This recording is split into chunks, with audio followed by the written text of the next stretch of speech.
अब BA, BCom, BSc और MA, MCom करें विश्व की सबसे बड़ी यूनिवर्सिटी इग्नू से। सॉल्ड असाइनमेंट और गाइड बुक्स प्राप्त करें। संपर्क करें Mahakal computers, DAV college gate के सामने, सिवान। थायराइड, शुगर और मोटापे से हैं परेशान तो मेट्रो हॉस्पिटल सिवान है एक बेहतर समाधान। डॉक्टर MS अहमद अंतर्राष्ट्रीय कुशलताओं के साथ दे रहे हैं सेवाएं। संपर्क करें centre point, Chakia Bindusar road, Siwan. Bihar में MLC चुनाव होना है, जिसको लेकर के सिवान के जिलाधिकारी अमित कुमार पांडे ने सिवान के जिला कलेक्ट्रेट के सभागार में प्रेस वार्ता कर MLC चुनाव को लेकर के जानकारी दी। कई तरह की जानकारी DM ने तमाम मीडिया कर्मियों को दी। उन्होंने बताया कि किस तरीके से नामांकन होगा और कितने लोग रहेंगे और क्या कुछ नियम है MLC चुनाव को लेकर के। यह सभी तरह की जानकारी DM अमित कुमार पांडे ने मीडिया को बताया। हालांकि आपको बताते चले कि जैसे ही चुनाव को लेकर के तारीख का ऐलान हुआ, उसके बाद से आदर्श आचार संहिता भी लागू कर दी गई है। तो आइए हम सीधा ले चलते हैं सिवान के जिला कलेक्ट्रेट के सभागार में, जहां पर जिलाधिकारी अमित कुमार पांडे ने MLC चुनाव को लेकर के प्रेस वार्ता किया और उन्होंने क्या कुछ कहा, आइए सुनते हैं। ATN लाइव के लिए चंदन के साथ आशीष कुमार की रिपोर्ट। सर, क्या कुछ खास है सर आप? बिहार विधान परिषद के स्थानीय प्राधिकार निर्वाचन 2022 से संबंधित ये प्रेस कॉन्फ्रेंस है।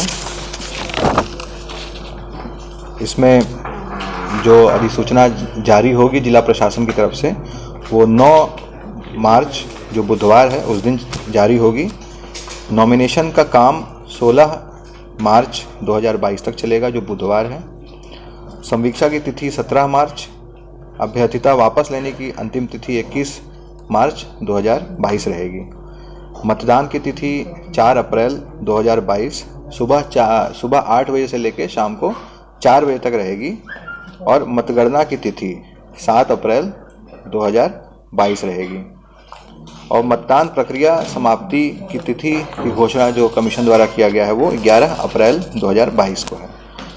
तो इसमें जैसा कि आप सभी को और भी माध्यम से ज्ञात है कि हमारे ज़िले में कुल 19 प्रखंड हैं, तो बूथ हम लोग इस पर्टिकुलर चुनाव के लिए 1900 प्रखंड में प्रखंड का जो कार्यालय है वहीं बनाएंगे।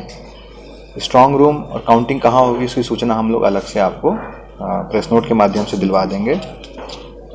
कुल वोटर लिस्ट में 4642 लोग हैं, जिसमें पंचायत प्रतिनिधि 4604, नगर निकाय के जो सदस्य हैं वो हैं 27 और पदेन सदस्य के रूप में कुल 11 मेंबर हैं। इन तीनों श्रेणी के मतदाताओं को यदि जोड़ दिया जाए तो 4642 लोग हमारे वोटर लिस्ट में हैं। यही लोग मतदान करेंगे।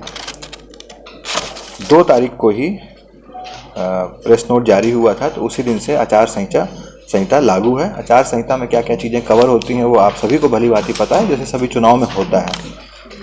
इसमें आवश्यक कार्रवाई भी सभी प्रखंड विकास पदाधिकारियों द्वारा की गई है और इसमें आगे भी जो भी नए निर्देश आएंगे उस पर भी हम लोग कार्रवाई करेंगे।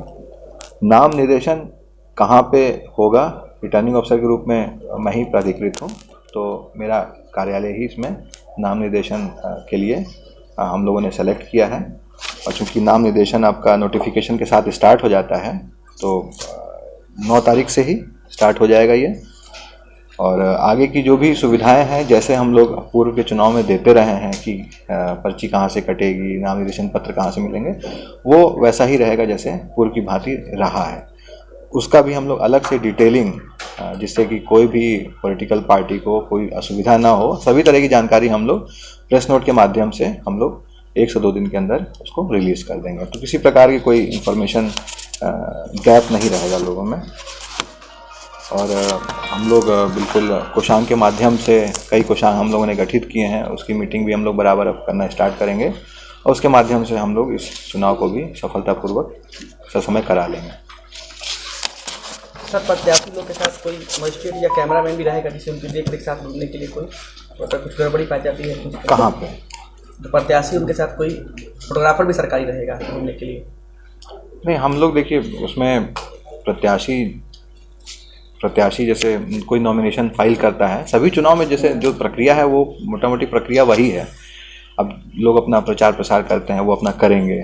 हमारे कहीं अगर आदर्श आचार संहिता का उल्लंघन का मामला आता है तो हमारे फ्लाइंग स्क्वाड जो हम लोग बनाएंगे तो उसमें उसको चेक करेंगे। उनके पास तो वीडियोग्राफर वगैरह होते ही हैं, तो वो सारी सुविधाएं जो लोकसभा, विधानसभा या पंचायत चुनाव में हम लोगों ने किया था वैसा ही रहेगा। सुविधा के लिए कोई हेल्पलाइन नंबर भी जारी किया गया है? हेल्पलाइन नंबर इसमें हमारा कंट्रोल रूम है। कंट्रोल रूम का जो नंबर है, जो हम लोग 6 हेल्पलाइन वहाँ लगी हुई है, उससे भी पूछ सकते हैं। नहीं तो हम लोगों की देखिए पॉलिटिकल पार्टी की बैठक अभी पेंडिंग है, उसको हम लोग संभवतः कल तक कर लेंगे। उसमें जो मेजर पॉलिटिकल पार्टीज़ हैं उनके जो प्रतिनिधि हैं वो आएंगे, संभवतः जिलाध्यक्ष या कोई जो उनके आधार पे आएंगे, उनको हम लोग ब्रीफ कर देंगे और किसी प्रकार का उनको कोई इन्फॉर्मेशन गैप नहीं रहेगा। और अब जैसा आप देख रहे हैं लोकसभा चुनाव 2019, फिर उसके बाद 20 में विधानसभा, 21 में पंचायत, तो मोटा मोटी सभी चीज़ें वैसी ही आचार संहिता क्या होती है ये सभी को भली भांति पता है। नाम निर्देशन में अमूमन जैसा आप लोगों का भी अनुभव है और कैंडिडेट्स लीगल ओपिनियन लेते ही हैं किसी न किसी वकील से, तो उनको भी ब्रीफ्ड रहता है।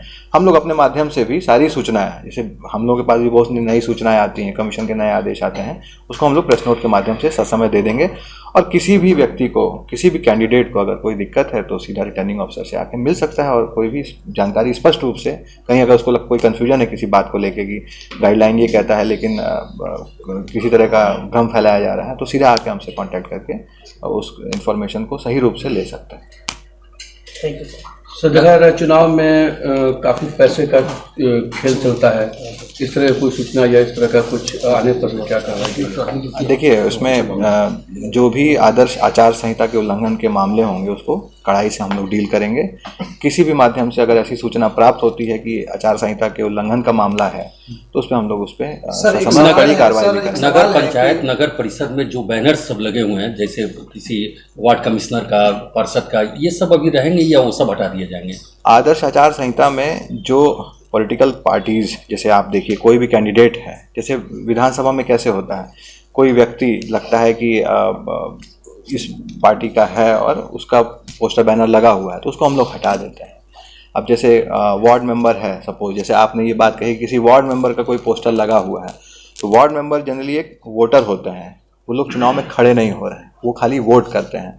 अगर उनके बैनर में, अब जैसे विधानसभा चुनाव में हम लोग सारे पोस्टर नहीं हटाते हैं, वही पोस्टर हटाते हैं जो विधानसभा चुनाव के लिए इम्पॉर्टेंट होते हैं। केंद्र सरकार द्वारा यदि कोई योजना उस समय चल रही होती है और लोकसभा चुनाव नहीं होते हैं तो उस पोस्टर को हम लोग नहीं हटाते हैं। सर एक सवाल है, नगर परिषद के सर जो मेंबर हैं या फिर नगर पंचायत के, क्या सर वो लोग भी इसमें हिस्सा ले सकते हैं, वोटिंग कर सकते हैं क्या? हाँ बिल्कुल, देखिए इसमें हमने बता ही दिया ना, नगर निकाय के सदस्य, जैसे मैंने आपको बताया ना 4642 कुल वोटर हैं, जिसमें 4604 पंचायत प्रतिनिधि हैं, जिसमें वार्ड मेंबर, मुखिया, पंचायत समिति के सदस्य और जिला परिषद के मेंबर होते हैं।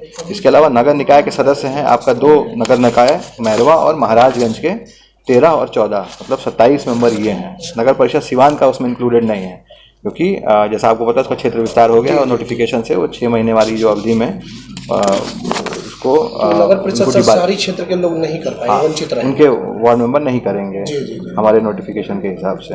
और 11 मेंबर जो हैं पदेन सदस्य हैं, जो कि इसमें हमारे महाराज में मैरवा सर ये लोग करेंगे। हाँ, कुल 27 मेंबर हैं उसमें।